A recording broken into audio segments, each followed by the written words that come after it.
Hello, my dear students. Welcome to Agri Power Jaipur coaching classes. Myself Ankita. आज के इस MCQ session में हमारा होगा MCQ नंबर 5। जो चैप्टर हम कर रहे हैं फूड माइक्रोबायोलॉजी, उस पर टॉपिक होगा फूड स्पॉइलेज। इस टॉपिक पर बेस्ड क्वेश्चन आज हम लोग डिस्कस करेंगे। क्वेश्चन शुरू करने से पहले आपके लिए information, Rajasthan food safety officer course की जो प्रिपरेशन कर रहे हैं सभी students, you can avail our courses from our app Agri Power Jaipur coaching classes. आपको मिल जाता है कोर्स के साथ साथ फ्री टेस्ट सीरीज। इसी के साथ साथ आसाम फूड सेफ्टी ऑफिसर की कोर्स भी अवेलेबल है, आप ऐप में जाके चेकआउट कर सकते हैं।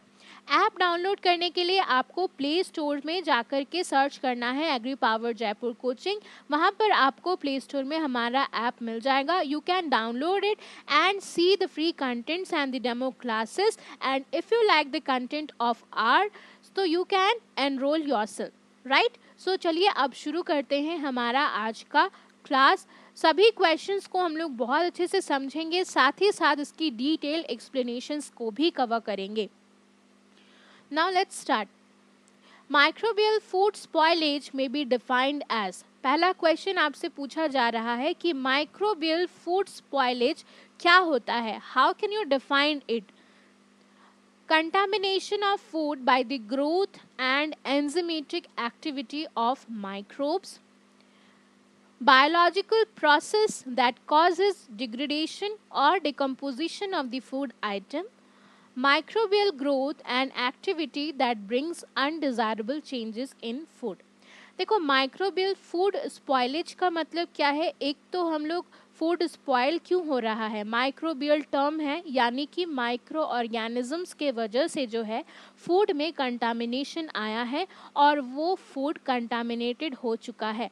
तो पहला ऑप्शन तो सही है हमारा, contamination of food by the growth and enzymatic activity of microbes. तो ये टर्म माइक्रोबियल फूड स्पॉइलेज, ये टर्म से ही हम समझ सकते हैं इस चीज़ को। फर्स्ट ऑप्शन तो बिल्कुल करेक्ट है। सेकेंड ऑप्शन के बारे में बात कर लेते हैं, biological process that cause degradation. तो देखो, एक तरह से जो माइक्रोबियल अटैक होता है फूड में, ये तो बायोलॉजिकल प्रोसेस है कि फूड जो है एक तरह से आपका सोर्स ऑफ न्यूट्रिएंट है, और माइक्रो ऑर्गेनिजम्स को न्यूट्रिएंट जो इन्वायरमेंट होता है, न्यूट्रिएंट रिच इन्वायरमेंट, वो चाहिए होता है अपने ग्रोथ के लिए, उनका फेवरेबल कंडीशन होता है वो।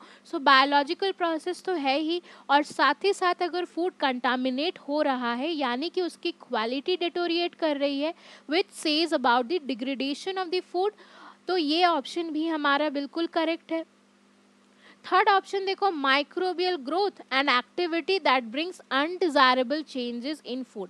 माइक्रोबियल ग्रोथ तो बिल्कुल है, और अनडिजायरेबल चेंज तो होता है फूड में। जब भी फूड स्पॉइल होता है तो एक तो उसके कलर में चेंज आ जाएगा, दूसरा उसके टेक्सचर में आ सकता है चेंज, उसके जो ऑडोर में है वो चेंज आ सकता है। सो सभी ऑप्शन जो हम लोगों का है वो किसको इंडिकेट कर रहा है, वो माइक्रोबियल फूड स्पॉइलेज को ही इंडिकेट कर रहा है। So according to the questions and the options mention here, the right option is, the right answer is all of the above। यानी माइक्रोबियल फूड स्पॉइलेज जब होता है तो फूड कंटामिनेट भी हो रहा है, उसमें एंजाइमेटिक एक्टिविटी के कारण डिग्रेडेशन भी देखा जा रहा है, साथ ही अनडिजायरेबल चेंजेस भी हम लोग नोट कर पा रहे हैं।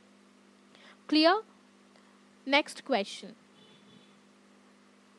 Microbial spoilage of food can be prevented by. अब माइक्रोबियल फूड स्पॉइलेज जो हो रहा है वो माइक्रो ऑर्गेनिजम्स के ग्रोथ के कारण, उनकी फेवरेबल कंडीशन के कारण ही हो रहा है।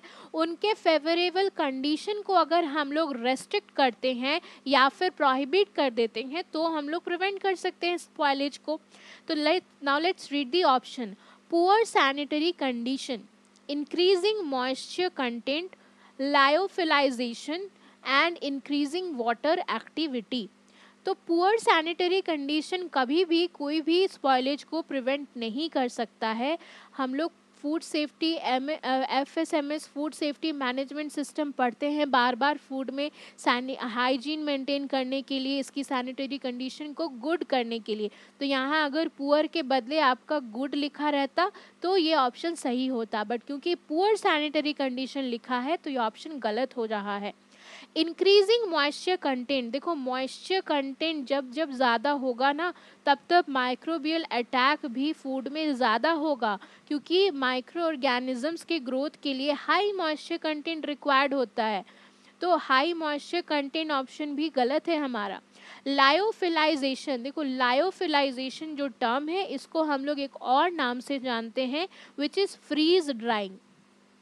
फ्रीज ड्राइंग यानी यहाँ दो टेक्नोलॉजी यूज़ कर रहे हैं, या फिर दो प्रोसेस हम लोग यूज़ कर रहे हैं। एक तो हो गया आपका फ्रीजिंग और दूसरा हो गया ड्राइंग।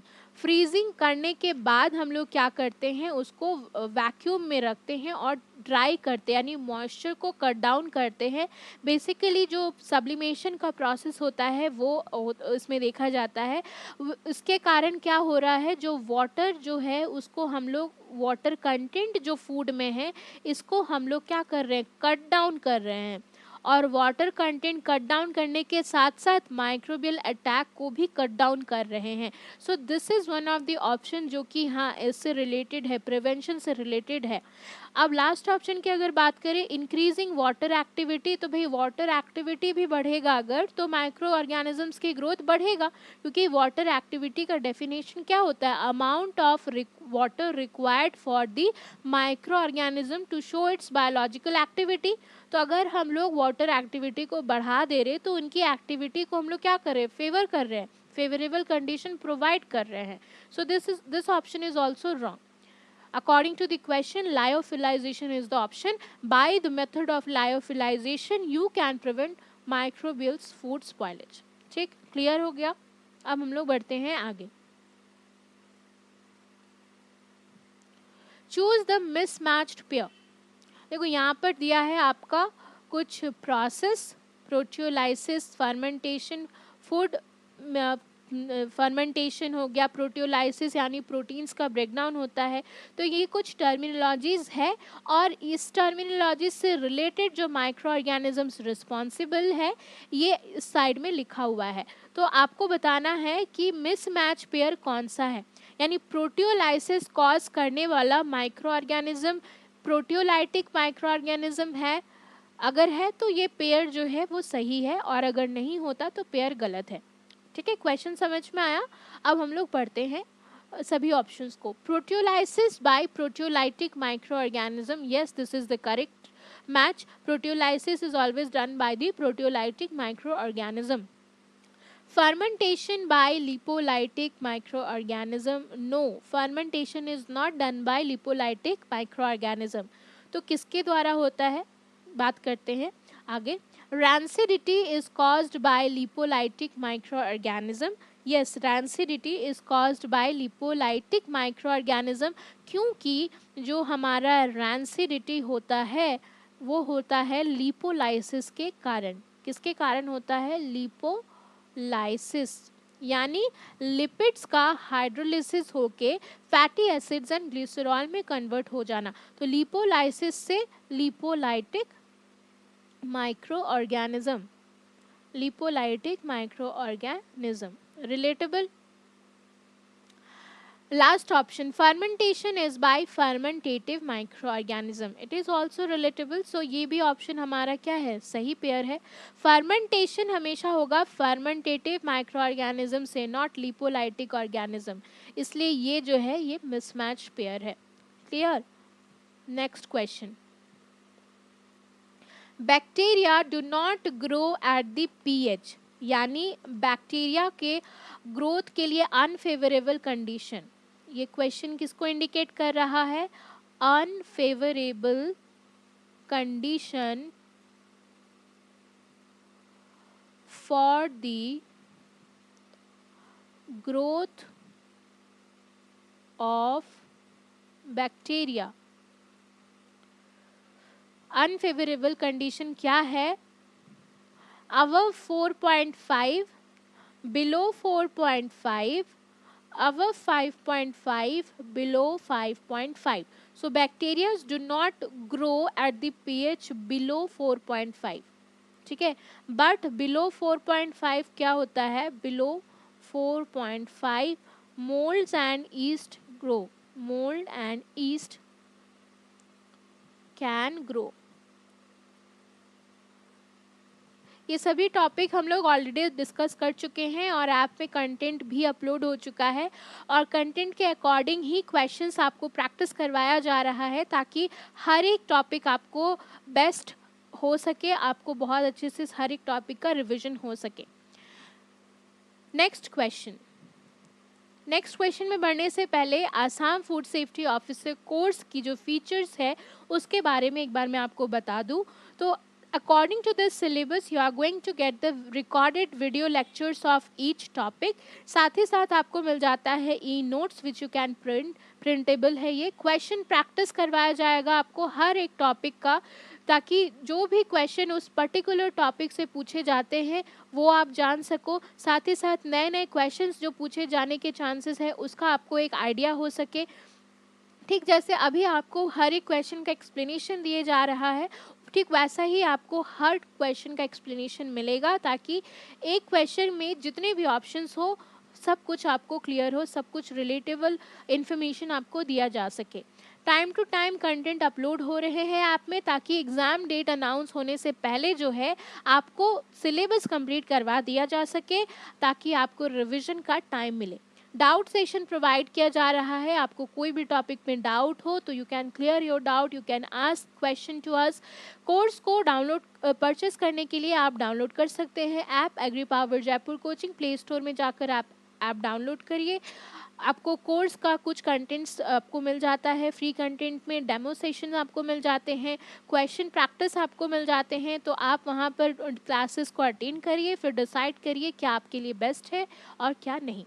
कोर्स जो देखो, कोर्स हम लोग को जल्दी ख़त्म इसलिए करना है क्योंकि एग्ज़ाम डेट जो है वो आपको होपफुली अक्टूबर लास्ट या नवंबर लास्ट तक दिख जाएगा। फिर एग्ज़ाम डेट अनाउंस होने के बाद बहुत ज़्यादा टाइम नहीं रहता है। सिलेबस क्योंकि बहुत वास्ट है तो आप टाइमली अपना जो सिलेबस है उसको कंप्लीट करें ताकि आप रिवाइज कर सकें। ठीक है ना, अब बढ़ते हम लोग आगे। Fat rich foods are spoiled due to dash group of microorganisms। देखो हम लोग जो क्लासिफिकेशन ऑफ फूड्स पढ़ते हैं वहाँ पर हमने अपने कंटेंट में सब कुछ डिस्कस किया हुआ है। प्रोटीन रिच फूड में कौन से माइक्रो ऑर्गेनिजम्स का अटैक होता है और फैट रिच फूड में किस माइक्रो ऑर्गेनिजम्स का अटैक होता है, और बेसिकली वो माइक्रोबियल स्पॉयलेज जो है वो कौन group of micro organism responsible है। तो यहाँ पर आपसे फैट रिच फूड का पूछा जा रहा है। तो ऑप्शंस जो दिया हुआ है वो है first option lipolytic group of micro organism, second is proteolysis group of micro organism, third carbohydrate fermentative micro organism and none of the above. तो फर्स्ट ऑप्शन है हमारा फैट रिच फूड के ही बारे में। फैट रिच फूड, प्रोटियोलाइसिस आपको बताता है protein rich food. Protein rich food जो भी होते हैं उनका जो स्पॉयलेज होगा उसके लिए जो group of micro organism responsible है that is proteolysis. Carbohydrate fermentative micro organism carbohydrate rich food को स्पॉयल करता है। ठीक है, so according to the question right answer is option number A. High pH favours dash growth. कौन सा micro organisms का growth देखा जाता है हाई पीएच में? Yeast, mould, bacteria.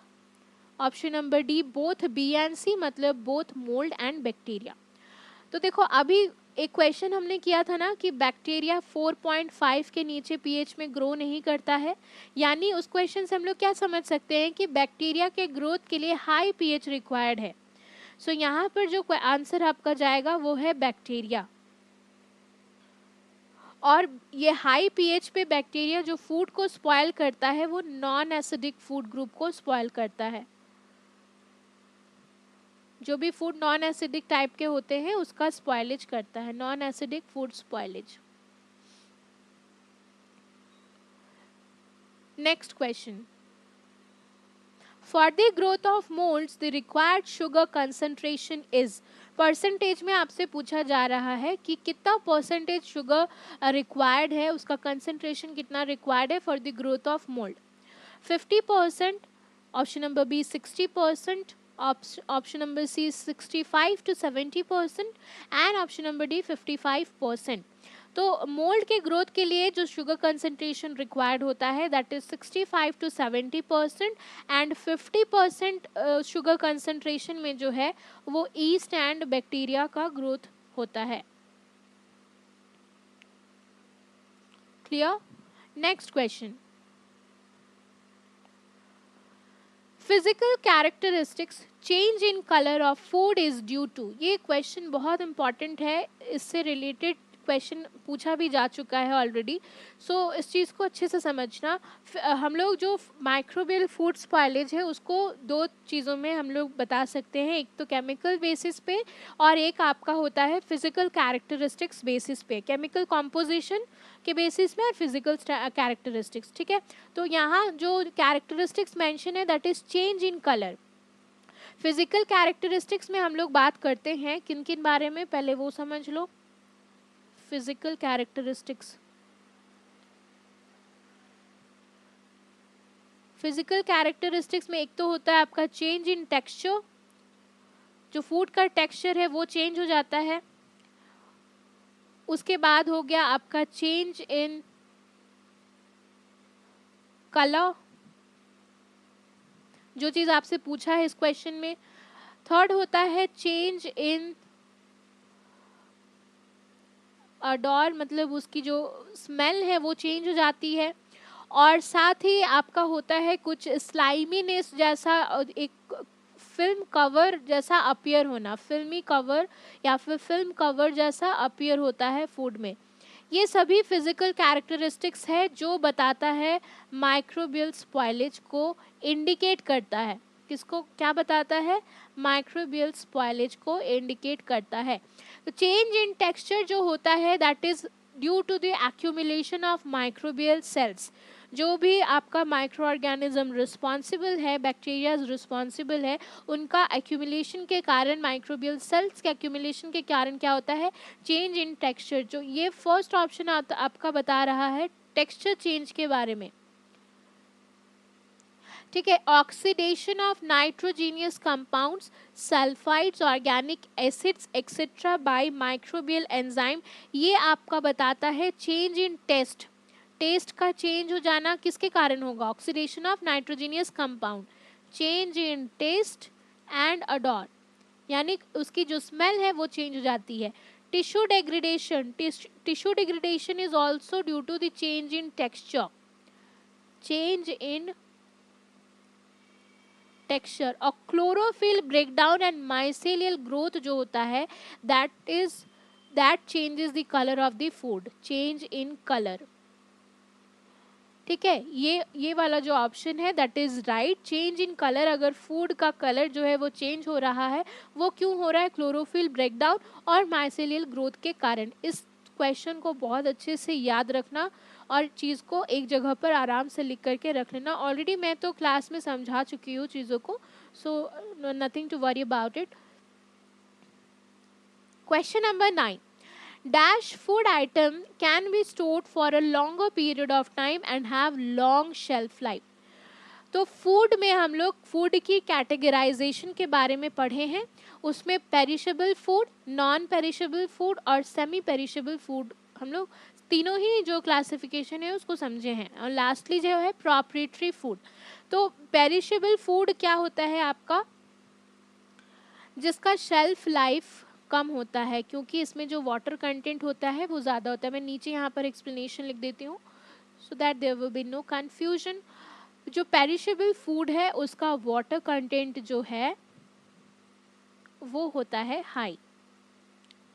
ठीक है, अगर वाटर कंटेंट हाई होगा तो शेल्फ लाइफ आपका क्या होगा? कम होगा, शेल्फ लाइफ लो या फिर लेस आप लिख सकते हो।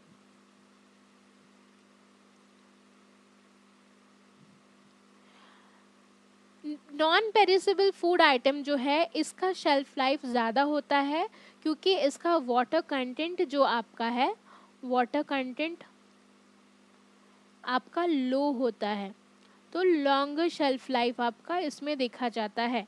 लॉन्गर शेल्फ लाइफ होने के कारण आप फूड को जो है वो लॉन्गर पीरियड ऑफ टाइम तक स्टोर करके रख सकते हो। यही क्वेश्चन आपसे पूछा था यहाँ पे, dash food item can be stored for a longer period of time and have long shelf life, तो नॉन पेरिसेबल फूड हुआ। और सी सेमी पेरिशेबल फूड के बारे में बात कर लेते हैं, तो इसका जो वाटर कंटेंट होता है, वाटर कंटेंट जो है आपका, दैट इज बिटवीन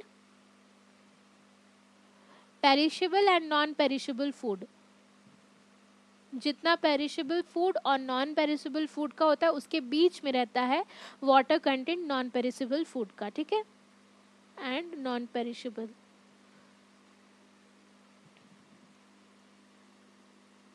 यानी नॉन पेरिशेबल से थोड़ा ज़्यादा रहता है और पेरिशेबल से थोड़ा कम रहता है, इसीलिए इसको सेमी पेरिशेबल बोलते हैं। पेरिशेबल फूड आइटम का शेल्फ लाइफ तो बहुत कम होता है, उससे थोड़ा सा ज़्यादा रहेगा आपका इस फूड कैटेगरीज का। प्रॉप्रिएटरी फूड मतलब जिसकी आपको स्टैंडर्ड्स नहीं दी हुई है, उसका बारे में यहाँ पर है। तो इस क्वेश्चन के अकॉर्डिंग इसका यहाँ कोई लिंक नहीं है। So the right option is non perishable food, it can be stored for a long period of time and have long shelf life। Clear हो गया? नेक्स्ट क्वेश्चन में बढ़ते हैं। Last question of today's session, favourable condition for the yeast to cause food spoilage. Yeast का क्या favourable condition होता है जिसमें वो अपनी बायोलॉजिकल एक्टिविटीज को शो करते हैं एंड साथ ही साथ फूड को स्पॉइल करते हैं। ऑप्शंस रीड करते हैं, low pH and high moisture, low pH and low moisture, warm environment and neutral acidity and aerobic condition. देखो माइक्रो ऑर्गेनिजम्स में जो हम लोग क्लासिफिकेशन पढ़ते हैं, बैक्टीरिया, मोल्ड, फंगाई, ईस्ट, तो सबकी अलग अलग फेवरेबल कंडीशंस भी होती है। ईस्ट का फेवरेबल कंडीशन होता है लो पीएच एंड लो मॉइस्चर। जिस भी फूड में आपका पीएच कम होगा, मॉइस्चर कंटेंट कम होगा, वहाँ पर ईस्ट का फेवरेबल कंडीशन मिलेगा और वो फूड स्पॉइलेज कर सकता है। Warm environment and neutral acidity जो है, ये फेवरेबल कंडीशन है बैक्टीरिया के लिए, और एरोबिक कंडीशन एक फेवरेबल कंडीशन होता है मोल्ड्स के लिए। क्लियर? सो इसी के साथ हमारा आज का MCQ सेशन होता है कंप्लीट। आई होप आपको हर एक क्वेश्चन का जो एक्सप्लेनेशन है वो समझ में आया है। अगर कोई डाउट होता है तो पूछ सकते हैं आप। मिलती हूँ आपके साथ नेक्स्ट सेशन में एक नए बेहतरीन कंटेंट के साथ। तब तक take care of yourself, happy learning. Thank you so much my dear students.